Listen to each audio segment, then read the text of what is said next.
Hello everyone, welcome to study with Tisha. तो हमारी जो एजेपी की प्लेलिस्ट चल रही है उसमें हम यहाँ पे पहुँचे थे जेएसएफ आर्किटेक्चर। मैं आपको रिक्वेस्ट कर रही हूँ कि पहले आप दूसरे जो पहले वाले चैप्टर्स थे वो कंप्लीट करना है ना, उसके बाद ये देखना, ठीक है।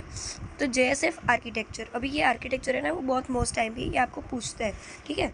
तो user submits the request to the application server using web browser. मतलब यूज़र जो है ना, अभी हम क्या करते हैं, कुछ भी हो तो हम रिक्वेस्ट भेजते हैं वेब ब्राउज़र को, ठीक है। मतलब क्या करेगा ये कि user submit the request to the application server, यानी यूज़र जो है वो रिक्वेस्ट को सबमिट करेगा सर्वर साइड, जो हम पहले से करते रहे with the help of web browser, ठीक है। ये तो कॉमन सी बात हो गई। तो this request is receive by JSF faces servlet. तो वो डायरेक्टली सर्वर पे के पास नहीं जाती, पहले वो जो रिक्वेस्ट है वो रिसीव होती है बाय जेएसएफ फेसिस सर्वलेंट। ये जो होते हैं ना उसके जेएसएफ उसके पास वो रिसीव होता है पहला, ठीक है। This servlet is a part of JSF library and if it need not to be return. मतलब वो क्या, जो दिस सर्वलेंट, जो ये सर्वलेंट के पास जो वो आएगा ना, तो वो एक जेएसएफ लाइब्रेरी का ही है, एक पार्ट है, उसको कुछ लिखना नहीं पड़ता, ये डायरेक्टली आ जाता है, ठीक है। मतलब इसमें कुछ ज़्यादा कोडिंग करने की ज़रूरत नहीं पड़ेगी ये वाले चैप्टर में। It basically act as a controller, ठीक है। ये कैसे मतलब एक्ट करेगा लाइक अ कंट्रोलर, कौन, तो कि ये जैसे फेसिस सर्वलेंट है ना, वो कंट्रोलर की तरह यूज़ होगा, ठीक है। ओके गाइस, तो थोड़ी तबीयत डाउन है, सो आप थोड़ा चला लेना, बट आपकी एग्ज़ाम करीब है, सो आपको ये 5th चैप्टर में कंप्लीट कर दूँगी, जिससे आपको पूरे का पूरा 50% कोर्स कंप्लीट हो जाए, ठीक है। क्योंकि अभी तक जो मैंने पढ़ा है वो सिर्फ 40% था, ये मैंने थोड़ा ऐड कर दिया है जिससे आपको और आसानी रहे और आप आराम से पास हो जाओ, ठीक है। और लाइक शेयर सब्सक्राइब कर देना, वो भूलना मत, ठीक है। और बेल आइकन क्लिक करना, कभी भी वक्त आ सकते हैं वीडियोस, ठीक है। It routes the request to appropriate page. वो क्या करता है, मतलब कि ये जो रिसीव किया ना, हमने रिक्वेस्ट को रिसीव किया, तो वो जो रिक्वेस्ट आई है, it routes the request to appropriate page. मतलब वो क्या करता है, वो जो रिक्वेस्ट आई है ना, उसको वो एक पेज में कन्वर्ट करेगा जिससे वो रीड कर सके, लाइक ये config.xml फाइल बना सके, और मैनेज बिन वाली कुछ, मतलब एक पेज बनाएगा जिससे कंप्यूटर उसको रीड कर सके। क्योंकि जब भी हम देखते हैं ना कि कोई भी आया है, मतलब रिक्वेस्ट आई है, ठीक है, तो वो हमारे फॉर्म में होगी, तो कंप्यूटर को तो समझ नहीं आएगी ना, तो वो क्या करेगा, एक रीडेबल फॉर्म, मतलब ऐसा बनाएगा पेज जो ये कंप्यूटर समझ सके, ठीक है। तो ये कहना क्या चाहते हैं कि यूज़र जो भी रिक्वेस्ट भेजता है वो डायरेक्टली कहाँ पे रिसीव होती है, पहले जेएसएफ फेसिस सर्वलेंट में होती है, ठीक है। ये पूरा हम सर्वर के रिलेटेड पढ़ रहे हैं, ठीक है। तो यूज़र जो है वो रिक्वेस्ट भेजेगा ये जेएसएफ फेसिस सर्वलेंट को, वो एक्ट कैसे करता है, एज अ कंट्रोलर एक्ट करता है, ठीक है। तो वो क्या करेगा, एक पेज बनाएगा, मतलब रीडेबल पेज बनाएगा, उसका नेम होगा config.xml फाइल। अभी ये कॉन्फ़िग क्या है ये हम डिटेल में आगे पढ़ेंगे, ठीक है। ठीक है, तो हमने इधर देखा कि वो है ना रीडेबल फॉर्म बनाता है, ऐसे देखो इधर config.xml फाइल और मैनेज बिन, ठीक है। अभी ये मैनेज बिन क्या है इसको भी हम डिटेल में देखेंगे, बट थोड़ा ओवरव्यू देख देते हैं कि the managed bean contains the form data which can access the backend data. ये क्या करेगा, एक फॉर्म का एक डेटा कंटेन करेगा, लाइक उसको लाएगा, क्यों, क्योंकि वो बैकएंड में एक्सेस हो, ऐसे डेटा को वो कंटेन करेगा, डेटाबेस वो एक्सेस कर सके वो वाले, ठीक है। To receive desire data for processing the request, ठीक है। और जो जो उसको डेटा चाहिए वो उसे रिसीव कर देगा। The managed bean act as a model, ठीक है। अभी हमने एक चीज़ पढ़ी थी कि MVC, model view and controller. तो कंट्रोलर इसमें क्या है, ये सर्वलेंट था ना ये वाला। अभी मॉडल क्या है इसमें, तो मॉडल है मैनेज बिन, ठीक है। The faces servlet will determine and route the request to appropriate page and display information, ठीक है। ये वाली जो रिक्वेस्ट आई उसने पेज बनाया और उसको वो डिस्प्ले करेगा, ठीक है। Typically this web pages are in HTML files. क्यों HTML फाइल्स में होते हैं, क्योंकि हमें पता है कि जब भी कोई वेबसाइट हमें शो होती है तो फर्स्ट पेज हमारा HTML वाला आता है, इसलिए यहाँ पे बोल रहे हैं कि HTML फाइल जनरेट होगी, ठीक है। और this part act as a view, ठीक है। ये व्यू, क्योंकि हम देख रहे हैं ना, वो वेब पेज को देख रहे हैं, तो वो HTML फाइल होगी, तो ये व्यू की तरह, ठीक है। तो आपको समझ में आ गया कंट्रोल, मॉडल और व्यू क्या है। Finally the web page is render and send to the web browser of the user, ठीक है। अभी वो फाइल सब कुछ बन गया है, वो आ गया है, मतलब बैकएंड से जो डेटा लेना था वो भी हमने ले लिया। फिर उसका भी हमने एक पेज बनाया, लाइक जो XHTML फाइल वाला जो होगा वो पेज भी हमने बना लिया, और फिर वो क्या करेगा, यूज़र को शो करेगा। तो इधर थोड़ा फ्लो चार्ट लिखा है, ये मैंने आर्किटेक्चर टाइप। तो रिक्वेस्ट आएगी, ठीक है, ये JSF फेस सर्वलेंट के पास आएगी, जैसा मैंने बोला था। ये कैसे वर्क करता है, as a controller, web request को एज अ कंट्रोलर वो होता है उसमें, ठीक है। उसमें ये कॉन्फ़िग होगा और ये मैनेज बिन होगा, ठीक है। ये कॉन्फ़िग वाला जो पोर्शन है वो हम डिटेल में आगे जाके देखेंगे, और मैनेज बिन भी देखेंगे, पर थोड़ा उसका बेसिक देख लेते हैं कि वो क्या करता है। एक्सेस देता है to database and web service, ठीक है। ये क्या करता है, प्रोवाइड करता है एक्सेस कि आप डेटा जो भी आपको लाना हो वो आप लाओ, ठीक है। और उसके बाद ये वेब पेज बनाओ, ठीक है। हमने बोला था ना कि इधर वेब पेज वो व्यू होता है, act as a view of data using HTML page का यूज़ करके वो सारे डेटा को एज अ व्यू हमको शो कराते हैं और हमें रिस्पॉन्स में देता है, ठीक है। तो ये हो गया हमारा JSF का architecture. Writing first JSF program, ठीक है। अभी हम पहला प्रोग्राम लिखेंगे, तो वो कैसे, मतलब इंस्टॉल कर, मतलब ये प्रोग्राम हम लिखेंगे कैसे।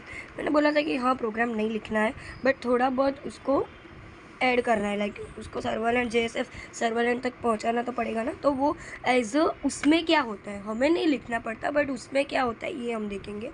तो following software must be install, तो JDK हमको डाउनलोड इंस्टॉल करना है, टॉमकेट और इक्लिप्स, ठीक है। आप इक्लिप्स की जगह आपको जो VS कोड पसंद आए तो वो भी आप कर सकते हो, ठीक है।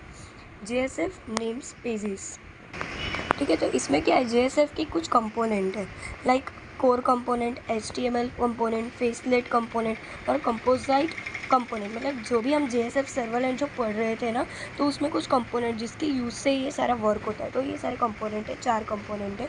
टैग यूज़, मतलब जब भी किसी में भी F यूज़ हो तो हमें पता चलना चाहिए कि ये कोर कंपोनेंट की बात करें, H हो तो हमें पता चलना चाहिए कि HTML, UI हो मतलब यूज़र इंटरफेस। तो यूज़र इंटरफेस यानी कि क्या होता है कि यूज़र से इंटरेक्ट करेगा वो, ठीक है। तो यूज़र से इंटरेक्ट यानी कि हमें फेस करेगा वो। तो ऐसे तुम याद रख सकते हो कि फेसलेट कंपोनेंट यानी कि UI, CC यानी कंपोजिट कंपोनेंट, ठीक है। तो ये उसकी नेम स्पेस है कि जब भी हमें कोर कंपोनेंट का यूज़ करना तो हम ये सारी चीज़ें लिखेंगे, ठीक है। लाइक कुछ नहीं करना है, ये सारी चीज़ें तो एज इट इज़ ही है, सिर्फ हमें इधर कोर लिखना है, इधर HTML लिखेंगे, फेसलेट और कंपोजिट सेट, ये सारी चीज़ें लिखेंगे। और अब हम देखते हैं हमारा फर्स्ट एवर प्रोग्राम। तो JSF is a Java-based web application framework that simplifies development of user interface for Java application। अभी हमें पता है कि ये जो JSF है वो क्या है, मतलब एक तरह से देखने जाए तो वो फेसलेट्स है, यानी कि UI पे डिपेंड है। ये मैंने पहले से ही बोला था कि UI से इंटरेक्ट कैसे करें, ये सारी चीज़ें इसमें पढ़ेंगे। तो JSF is a Java based application, वो एक जावा बेस्ड एप्लीकेशन है, ठीक है। वो एक फ्रेमवर्क है। वो क्या करता है, user interface for Java application, जो जावा एप्लीकेशन होती है उसमें यूज़र इंटरफेस कैसे करें वो उससे डेवलप करते हैं। तो बेसिक स्ट्रक्चर ये है कि कोई भी हमें JSF का प्रोग्राम दे तो हमें 3 चीज़ें लिखनी है। एक तो मैनेज बिन्स, जो हमने आगे देखा था कि मैनेज बिन्स आता है। उसके बाद XHTML जो मतलब व्यू करेगा वो कंट्रोल व्यू, और कॉन्फ़िगरेशन जो मैंने बोला था ना कि कॉन्फ़िग। तो बस ये 3 फाइलें हमें बनानी है, ठीक है। ये 3 बनाएंगे तो हमारा JSF का प्रोग्राम कंप्लीट हो जाएगा, ठीक है। अब वेब XML हमने बहुत पहले पढ़ा था कि वो क्या होता है, और उसमें अभी एक ऐड हुआ है कि config.xml, ठीक है। अभी मैं जो प्रोग्राम पढ़ाने वाली हूँ वो थोड़ा मतलब ऊपर से आप थोड़ा समझ लो, हम डिटेल में ये सारी चीज़ें डिटेल में बहुत देखेंगे, ठीक है। बट अभी एक डेमो के लिए हम ये पूरा प्रोग्राम देखते हैं कि मैनेज बिन क्या है। तो एज अ वो कंट्रोलर यूज़ होता है, ठीक है, वेब एप्लीकेशन के लिए। तो यूज़र बिन डॉट जावा, मैनेज बिन, पहला हमने क्या बोला था कि पहले मैनेज बिन का प्रोग्राम लिखते हैं। तो ठीक है, हम पहले मैनेज बिन का लिखेंगे। तो उसमें क्या होता है कि जावा में हम सब कुछ करेंगे, ठीक है। पहले हम नोटेशन, ये जो सिंबल होता है ना उसको तुम नोटेशन बोलते हो, ठीक है। तो ये आपको ये 2 मैनेज बिन के नोटेशन आपको याद रखने पड़ेंगे। तो ये क्या बोलना चाहते हैं कि मैनेज बिन उसका एक नोटेशन है, और रिक्वेस्ट स्कोप यानी कि वो रिक्वेस्ट आती है, ठीक है। वो वाला लाइफ साइकिल स्कोप था ना कि रिक्वेस्ट आती है फिर सर्वर पे जाती है, वो सारा जो चीज़ करनी है उसके लिए हम रिक्वेस्ट स्कोप का नोटेशन उसमें डालेंगे, ठीक है। फिर हमने पब्लिक क्लास बनाया, क्लास का नेम यूज़र बिन रखा, ठीक है। फिर हमने प्राइवेट, ये प्राइवेट क्या है, ये सब कुछ कैसा है, ये मैंने बहुत डिटेल में पहले जो लेक्चर्स थे मतलब वीडियोस थे उसमें मैंने बताया। तो पहले वो देख के आना, उसके बाद ये देखना, ठीक है। क्योंकि इसमें मैं डायरेक्ट ही बताऊँगी, डिटेल में नहीं जाऊँगी, वो मैंने डिटेल में बताया एक बार, ठीक है। प्राइवेट यानी कि प्राइवेट एक्सेस मॉडिफायर रखेंगे, स्ट्रिंग नेम लिखा और मैसेज लिखा, क्योंकि हमें ऐसा एग्जांपल लेना है कि कुछ नेम नेम हमें मिले ऐसा, ठीक है।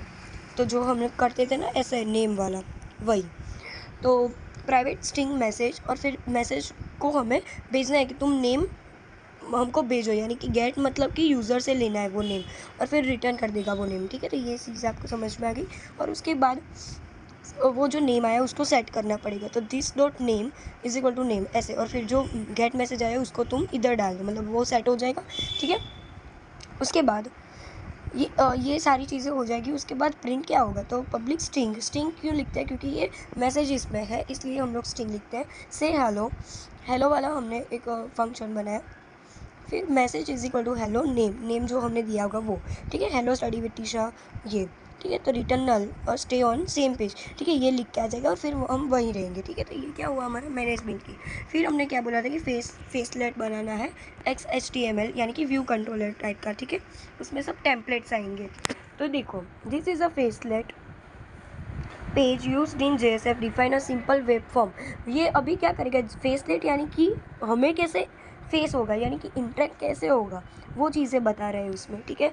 तो दिस इज़ अ फेसलेट, मतलब XHTML है, जिससे हमें कैसे दिखेगा वो हमें बताते हैं।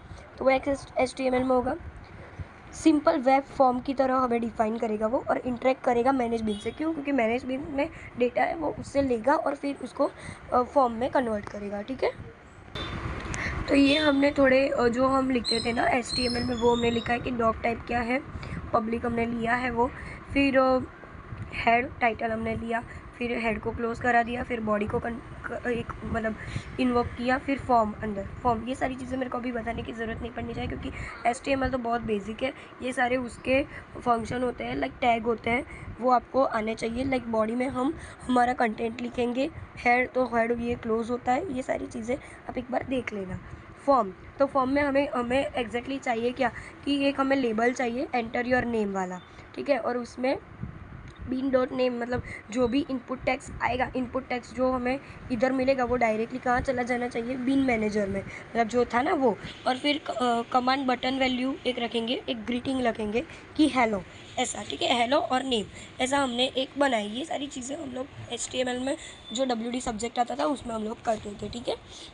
तो ये हो जाएगा। फिर आउटपुट टेक्स्ट में हमें क्या मिलेगा, जो यूज़र बिन से जो मैसेज आया है वो, और नहीं आया होगा तो not empty user bean message, मतलब ऐसा लिख के आ जाएगा भाई कुछ हुआ नहीं है। फिर फॉर्म को क्लोज करा दिया, फिर बॉडी और फिर HTML वो हमें क्लोज करा दिया, ठीक है। कोई भी HTML में जो टैग होते हैं उसको हम ओपन करते हैं तो उसको क्लोज करना पड़ता है। फिर वेब ऐप x.ml, ये सारी चीज़ें तो हमने बहुत ही बार देखी है कि उसमें क्या होता है, ठीक है। सर्वलेंट होता है, उसके दो टाइप होते हैं, नेम और क्लास। फिर सर्वलेंट को क्लोज करा देते हैं, और उसके बाद सर्वलेंट का मैपिंग, और उसमें भी दो चीज़ें होती है, और फिर हमको उसको क्लोज करा देते हैं, ठीक है। तो इसी के साथ ये वाला लेक्चर हम लोग ख़त्म कर रहे हैं, ठीक है। लाइक शेयर सब्सक्राइब कर देना, और कोई भी डाउट हो तो मेरी Instagram ID @study with teacher नाम की इंस्टाग्राम ID है, उस पर आप मुझे DM कर सकते हो, ठीक है। JSF request processing life cycle जो है वो हम नेक्स्ट लेक्चर में देखेंगे, ठीक है। Thank you for watching, thank you.